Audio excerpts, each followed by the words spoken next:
Hey guys, and welcome to another brand new video. In this video, we actually have some pretty crazy things to go and talk about and cover up over here when it comes to, well, just some crazy things when it becomes between the PlayStation 5 and Xbox Series X and basically all their overall marketing deals. Now, as you guys do know, the CMA did actually go and recently deny the Xbox acquisition. Now, this does not necessarily mean that the acquisition is fully done, but it does mean it's going to be a little bit more of a elongated process, definitely a really big bump in the road, and as well, it does have a big significance when it comes to the FTC and everything else that's going on for just basically the future of this potential deal. But one of the crazier things too as well, where it kind of goes to show that some of this deal actually would have been horrendous for some folks. We're gonna go talk about this, talk about the deal, and talk about some really big kind of leaks, I'd say, just overall information when it comes to the legal filings that basically Xbox was trying to go and, in my opinion, somewhat scheme the system. Although I do want to go and say, just because it is a little bit of a sensationalized title slash that right there, there's also some other things that even PlayStation was doing as well. So there's a lot of legal big back and forth. So now I don't want to be blindsiding, I just think it's a better title,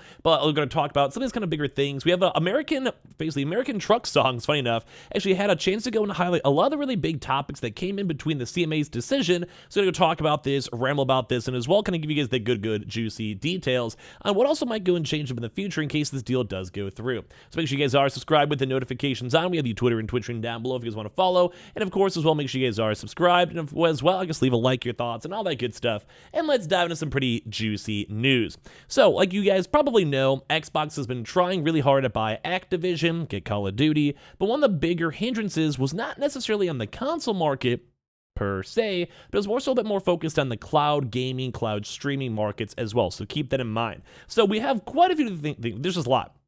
Number one is Mark Cerny, one of the actual really big PlayStation, basically architect designers, the really smart head honcho making the systems, said that Mark Cerny called the CMA at midnight to reveal that Sony has found a way to actually stream games with less latency than playing them on the PS5. So the same rivals submitted the technology barriers to streaming, including latency, were quickly dropping and were likely to continue to drop. It described how it has reduced latency on its service. On a call, the same rival stated that it solved the latency problem and that its service now outperformed playing on the local console device, including from a latency perspective, which has been achieved by using more powerful graphical processing units, GPUs. So reading between that line, might get more information as time goes on, is that basically they actually might have had a chance with higher end GPU, CPUs to somehow make either the hosting, servers, or general processing maybe slightly better when it comes to basically doing things like PS Plus streaming, etc. Someone as well, funny enough, some of these are kind of funny. Someone told the CMA that Google Stadia died because it didn't have Call of Duty.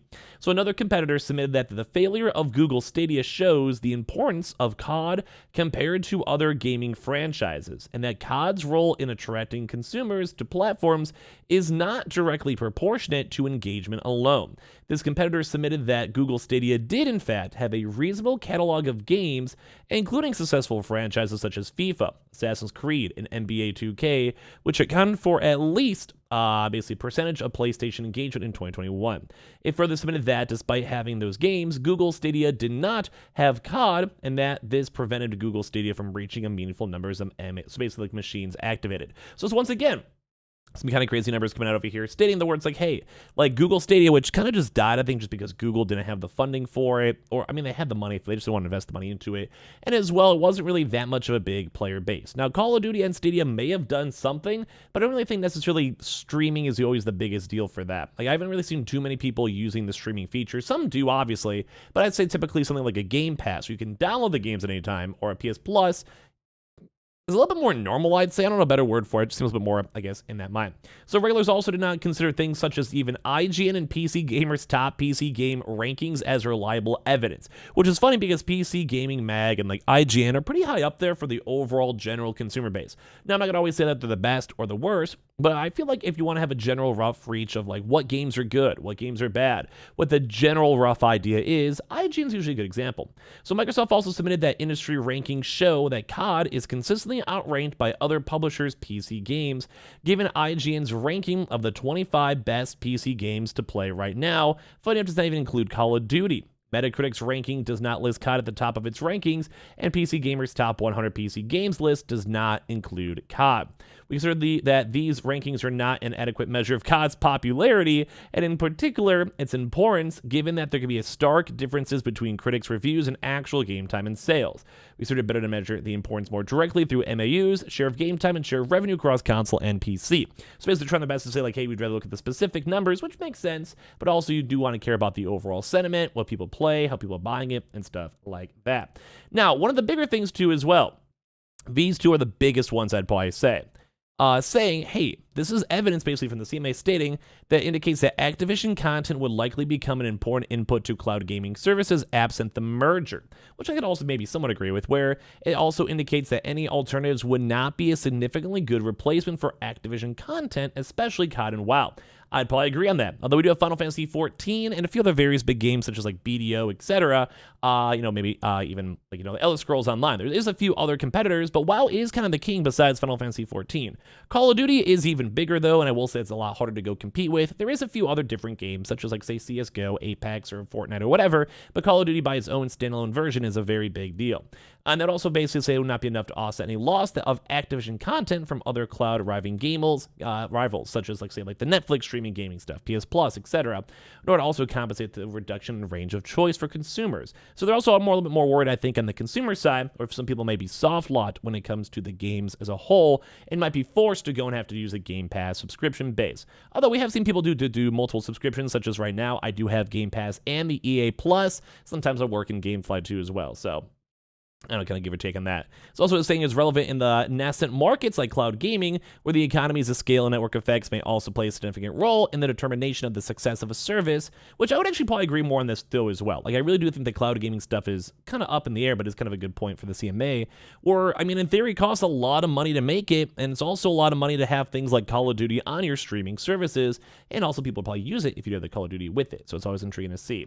Also says in previous sections, we also consider that multiple homing might be stronger in cloud gaming than in console in the counterfactual, given the lower switching costs. Basically kind of saying that they're worried that people may not want to ever switch. They may be hard stuck with Game Pass, or as well, one of the bigger things too is that maybe just people just wouldn't want to spend a lot of money. Now, I think people are okay buying and subscribing to multiple services. I mean, that happens a lot right now. Look at like Amazon Prime Video, HBO, Netflix, etc. Paramount, Disney Plus. Like, I think people are okay with it as long as the price points are competitive and the offerings are good. Right now we have EA Plus, we have Ubisoft Plus, we have PS Plus, we have Game Pass Plus when it comes to all this stuff too. So I think that's like another big thing that the CMA maybe got wrong. And these are all kind of really big topics that Xbox wants to go and counter push and kind of go and also mention. One of the bigger things though right here, and I want to talk about for the rest of the video, according to the CMA, Microsoft's cloud streaming agreements meant it still got to keep all of the in-game purchases. Now, that's kind of where part of the title of my video is going to come from, because it seems that if you wanted to go, say, play Call of Duty on PS Plus, or even just, I think maybe possibly even having, this is more so for the cloud streaming agreements, but as well, maybe even for general games, we don't know what the deal would have come to, like if you just bought Call of Duty itself, there actually could have been a chance, I mean, for sure for cloud gaming, but even just for normal buying, that you could have been just giving all that money directly to Microsoft. And this is probably where Sony and PlayStation and any of these cloud streaming services are thinking like this is a huge monopoly as is. So basically, you would basically play Call of Duty on PS Plus, or you got it maybe for free on PS Plus or subscription service or whatever.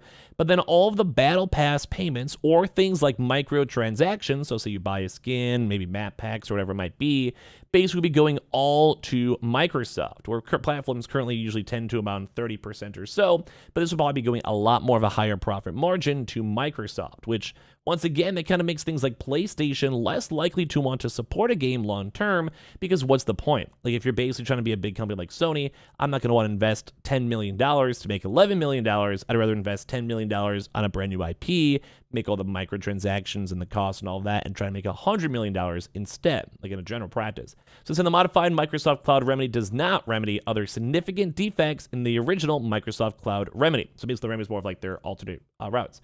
Saying first, the modified Microsoft Cloud Remedy would entitle Microsoft to retain all revenue from sales of Activision games, in-app purchases, and any other future game-related transactional revenues. As a result, cloud game streaming services would not become rivals to Microsoft's Game Pass Ultimate, but rather they would become Microsoft's customers with only the ability to stream Activision games and send all the associated revenues to Microsoft. And I think this is probably the biggest one where their CMA is like, we don't want this, because it is kind of true. It's basically if you're Apple and you're only going to be making money from people, like say Samsung had to use the Apple Store no matter what, guess what? It's a monopoly at that point. And this is probably one of the bigger things out here. And as well, it also might not working good for contracts for smaller cloud streaming services, new indie studios, or as well, it just keeps on funneling a lot of stuff to Game Pass. So this right here is probably the biggest quote-unquote scam going on, because this is awful, and this is probably why the CMA is like, we don't want this. And of course, Xbox can be out there on the side being like, yeah, we'll give everyone these 10-year deals, but even these internals for these 10-year deals are absolutely kind of atrocious for all the money. So give me your thoughts and comments down below, and as well, make sure you guys are subscribed with the notifications on. We have the Twitter and Twitch room down below. We have all the Amazon links too as well, and give me your thoughts and comments down below.